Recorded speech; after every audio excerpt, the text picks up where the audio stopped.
Olá pessoal, estamos de volta para mais uma aula de Química e hoje o assunto é termoquímica. Para começarmos a falar sobre termoquímica, separei 3 situações aqui para nós discutirmos. A primeira situação é um freezer cuja temperatura atinge menos 20 graus Celsius. Nós temos aqui um ambiente cuja temperatura é 27 graus Celsius, cuja temperatura é 27 graus Celsius, e temos também uma fornalha cuja temperatura atinge 800 graus Celsius. Para essas 3 situações, nós temos um pote. Esse pote está vedado e dentro dele nós temos água. Se nós pensarmos neste pote com água dentro de um freezer, o estado físico que esta água irá apresentar é o estado físico sólido. A água estará em formato de gelo. Já em uma região com a temperatura ambiente, essa água estará no estado líquido. Se eu estiver com este copo dentro de uma fornalha, esta água estará em estado gasoso.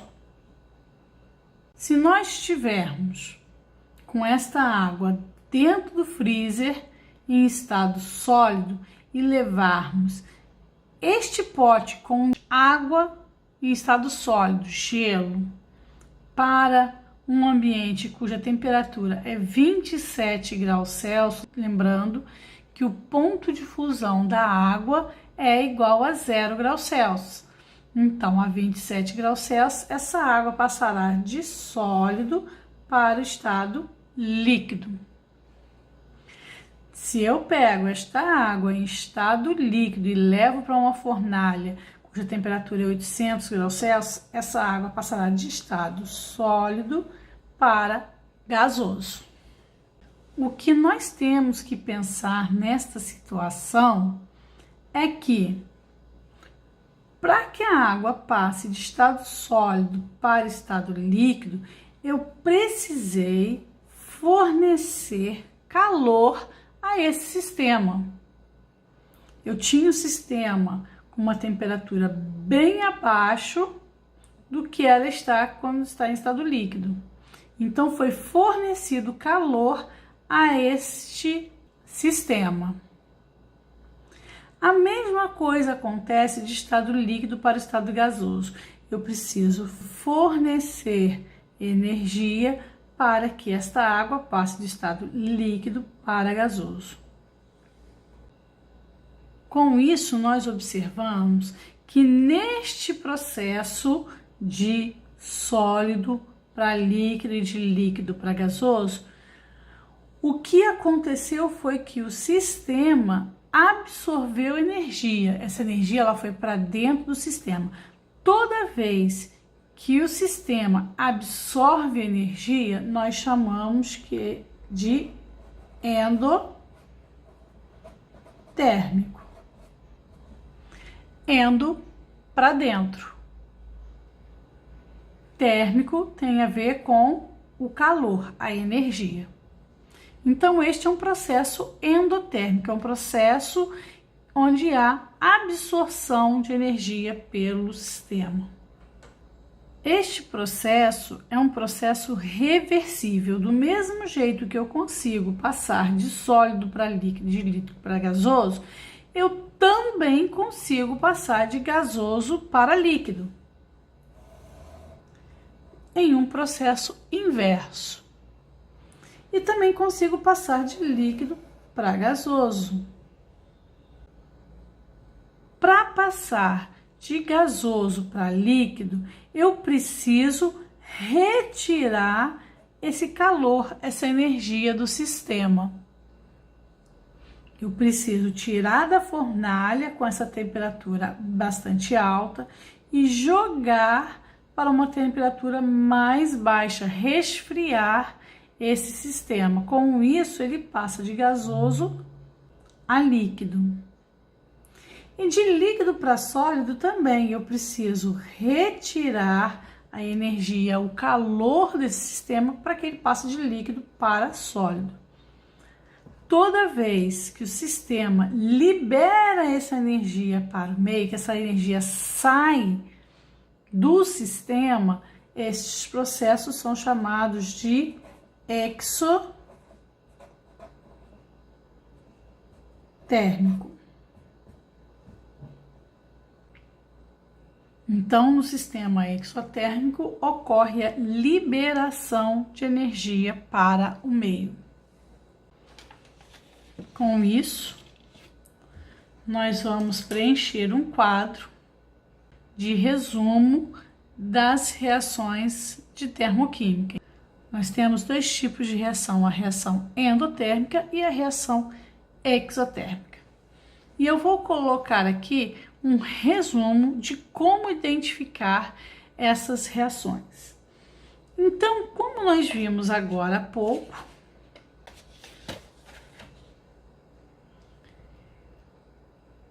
na reação endotérmica ocorre absorção de calor. Então, ocorre absorção de energia ou calor. E na exotérmica ocorre a liberação de calor.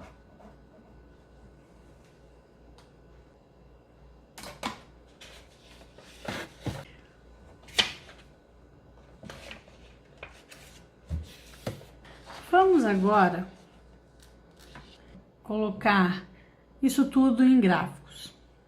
Eu tenho dois gráficos aqui. Um eu vou montar para uma reação endotérmica.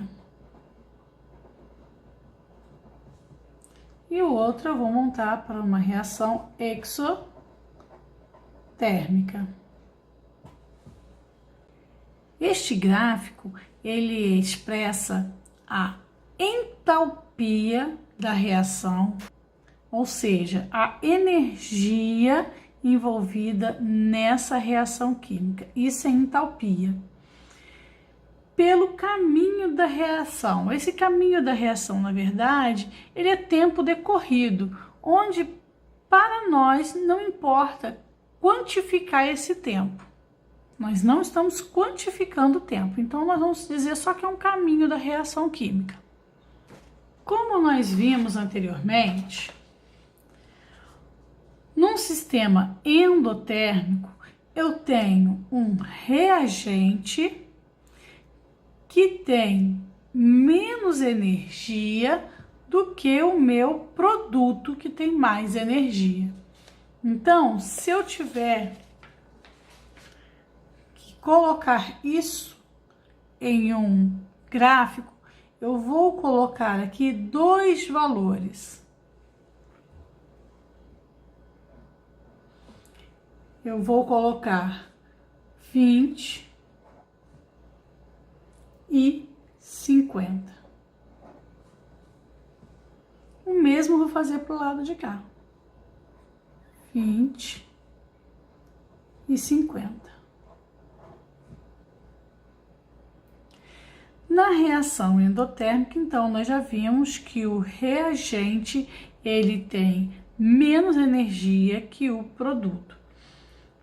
E o reagente é tudo aquilo que eu tenho no início. Como eu disse para vocês, o caminho da reação, ele expressa o tempo que aquela reação levou para ocorrer. Quantificar o tempo não é importante, mas se nós formos tampar esse gráfico e levar em consideração tempo decorrido, conforme o tempo passa, eu vou apresentando este gráfico. O reagente é tudo aquilo que aparece primeiro, porque se eu for fazer um bolo, eu vou pegar todos os ingredientes e separar. Antes mesmo de começar a bater o bolo, se eu olhar para tudo que eu tenho em cima, eu só tenho reagente. Eu não tenho produto, eu não tenho bolo pronto ainda, eu só tenho reagente. Somente depois de um tempo é que eu começo a ter o meu produto, que é o bolo. Então aqui é a mesma coisa. Nós vamos levar em consideração que no início nós só temos reagente, nós não temos produto. Então aquilo que aparecer primeiro é o reagente.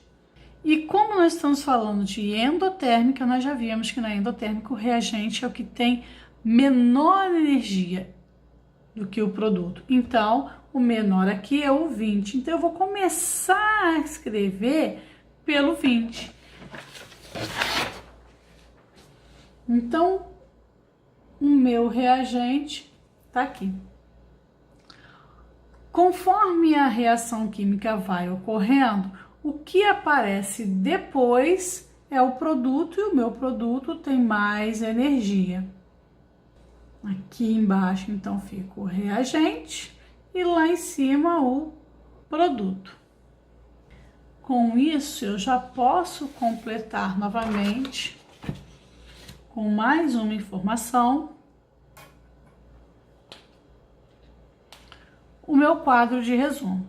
Então, nós dissemos que aqui há a absorção de calor. E nós acabamos de falar também que aqui, em relação à energia, o produto vai ser maior do que o reagente. No caso da exotérmica, em relação à energia, o reagente vai ser maior do que o produto.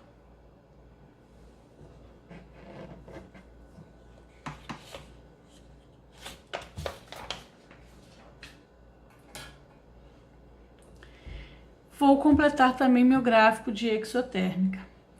Só que aqui nós acabamos de falar que o reagente vai ser maior que o produto. Então, eu começo a escrever pelo reagente, porque ele é o que aparece primeiro. Se ele é maior, vou escrevê-lo lá no 50. E o produto, então, vou colocá-lo no 20. Isto aqui, então, é o meu decorrer. Neste meio caminho aqui, o que eu tenho é uma mistura dos dois, um pouquinho de reagente e um pouquinho de produto. É como fazer um bolo. Quando eu coloco o bolo no forno, a massa do bolo no forno, ele não se transforma automaticamente no bolo. Vai levar um tempo. Por um certo período, eu vou ter um pouco de massa e um pouco de bolo. Tanto que se eu tirá-lo antes da hora, por fora ele vai estar bonito, como um bolo, mas por dentro ele vai estar cru.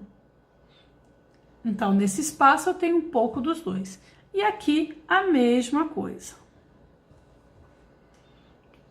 Vamos deixar então um pouco o gráfico de lado, nós já vamos voltar para o gráfico.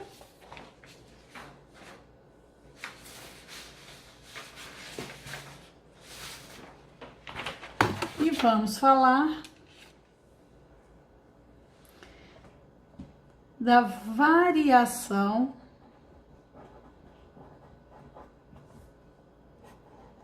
da entalpia, que nós vamos representar como ΔH. Delta é a variação e o H da entalpia. A variação da entalpia é a diferença da energia existente entre o reagente e o produto. Então, a fórmula do ΔH vai ser o H do produto menos o H do reagente. Voltando ao exemplo do gráfico. Voltando então ao exemplo do gráfico. Se eu for calcular o meu ΔH da reação endotérmica, eu vou ter que a energia do produto é 50, menos a energia do meu reagente, que é 20. O resultado desta conta será mais 30.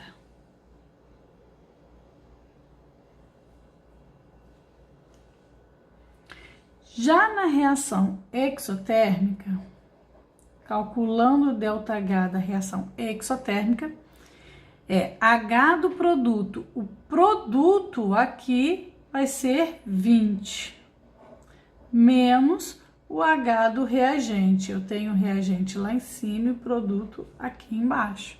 E o meu reagente vai ser 50. Neste caso, o ΔH é igual a menos 30. Com isso, eu já tenho outro padrão para preencher o meu resumo.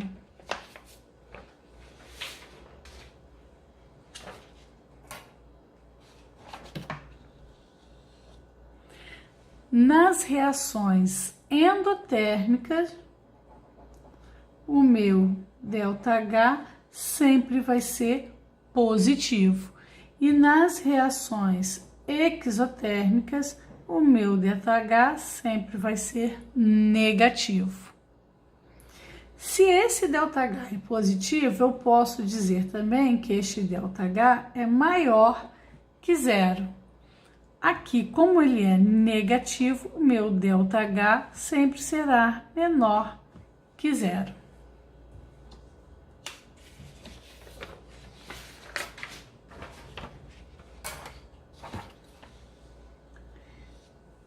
Para representar o ΔH no gráfico, como eu estou falando de variação de entalpia, é a diferença entre produto e reagente.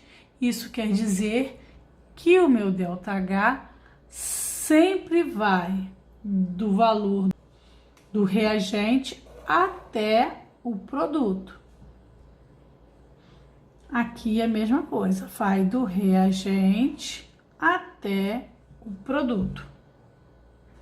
Este é o ΔH. E aí vai uma frase para não se esquecer. Essa frase vale também para outros conteúdos da química, não só para termoquímica. A seta, ela sempre vai em direção ao produto. Quando eu escrevo uma reação química qualquer, a seta, ela vai em direção ao produto. E aqui no gráfico também. Então, a seta, ela sempre vai em direção ao produto. E com isso, nós podemos preencher mais uma informação no resumo. Nas reações endotérmicas, a seta, ela sempre vai para cima. Na reação exotérmica, a seta sempre vai para baixo. Então, isto aqui é referente ao gráfico. E esta seta é a seta do ΔH. A mesma coisa do lado de cá, em relação ao gráfico, e essa seta é em relação ao ΔH.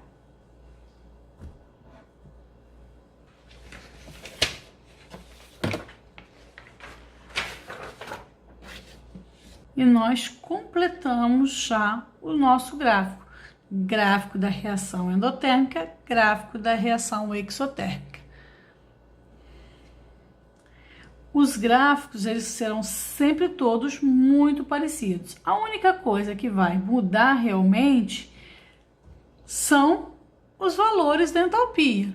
Eu chutei dois valores qualquer, tá certo? E esses valores vão ser específicos de reação para reação. Agora, para ficar mais fácil para decorar termoquímica, eu gosto de comparar essas duas reações químicas com algo mais usado no dia a dia. Lembrando que é uma comparação, tá certo? É só para facilitar na hora de identificar a endotérmica ou exotérmica. Então, observando o gráfico junto com o esquema que nós desenhamos de mudança de estado físico, observem aqui, no endotérmico eu tive que aquecer esse sistema e no exotérmico eu tive que resfriar o sistema. Sendo assim, eu vou me lembrar que se eu pensar na entalpia como se fosse a temperatura, são duas coisas diferentes. Entalpia é referente a calor, energia. E temperatura é uma outra grandeza. Mas para facilitar o entendimento, se eu pensar na entalpia como se fosse temperatura, eu pego meus ingredientes e eles estarão numa temperatura inferior ao meu produto. E fazendo uma analogia, eu tenho, por exemplo, quando eu faço um bolo, os meus ingredientes, que são o reagente, estarão mais frios do que o meu produto, já que meu produto eu tenho que colocá-lo no forno, fornecer energia para que ele apareça, para que ele aconteça. Já na exotérmica é o contrário. Os meus ingredientes, eles são mais quentes que o meu produto. Eu preciso de retirar a energia, o calor destes reagentes para que ele se transforme no produto. Então eu gosto de comparar a reação exotérmica a fazer um sorvete. Então é só lembrar, quando eu faço um bolo, o bolo lembra endotérmica. Quando eu faço um sorvete, como eu tenho que retirar o calor para que o sorvete fique pronto, ele lembra uma reação exotérmica. Então fica muito mais fácil na hora de decorar todas essas informações. E eu vou acrescentar esta informação no nosso quadro de resumos. Então, reações endotérmicas, então eu vou lembrar que é como fazer um bolo. E nas reações exotérmicas é como fazer um sorvete.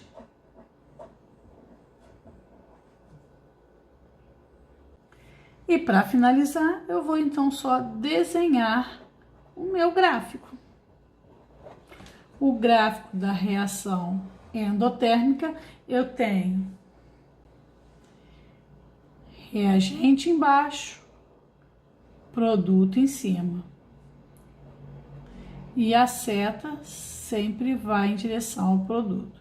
Vale lembrar que a seta vai do reagente, então ela tem que tocar a linha da energia do reagente até o produto. Não pode fazer uma seta pequenininha.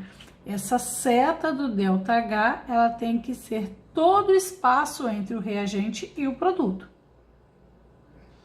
Numa reação exotérmica, então, eu tenho reagente lá em cima, produto aqui embaixo. E o ΔH sempre vai em direção ao produto, ocupando todo o espaço entre reagente e produto. E eu vou encerrar essa aula, deixando então para vocês estudarem este resumo de termoquímica e até o próximo vídeo.